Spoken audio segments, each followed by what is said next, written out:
Social proof is so powerful, but how can you have social proof on your website if you can't share testimonials from past clients? This is an issue that comes up for so many of the people that I build websites for, and today I'm going to give you 3 out-of-the-box approaches to having social proof on your therapist website.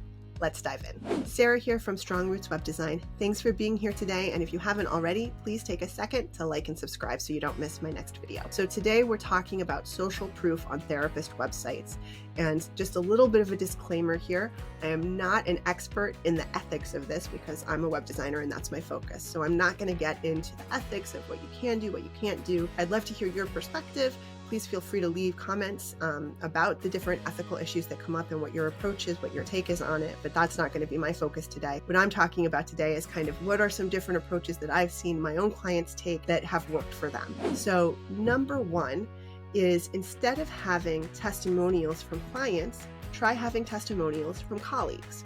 So what this means is, colleagues who are also professionals, either in the mental health field or in a related field. These might be people who refer clients to you, people who worked with you in different settings. So having testimonials from those people can be extremely powerful. First of all, because they're experts, so they have a lot of authority. And when they say how amazing you are and that you have a huge positive impact on your clients' lives, that's really going to carry a lot of weight and going to make people feel a lot of confidence in the quality of the therapy that you provide. And secondly, since there aren't any of those complicated ethical issues, you can have their picture, you can have their name, you can even have a video of them, which is the very best level of a testimonial.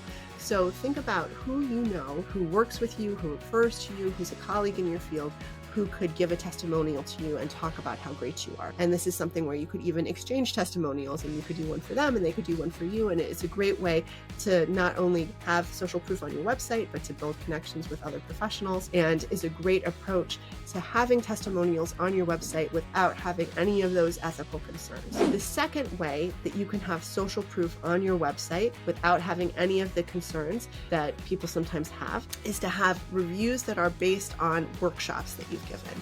Now, you may already provide workshops as part of your regular, work, whether those are workshops for parents or workshops for couples or whatever type of workshop you might provide. So think about those as opportunities to get reviews from people who aren't clients. And if this isn't something that you are already doing, it is something that you can do rather easily, whether you offer a free workshop at your local library or at a school, or whether you do something online. It doesn't have to be anything long or complicated. You know so much. There's so much that you can share.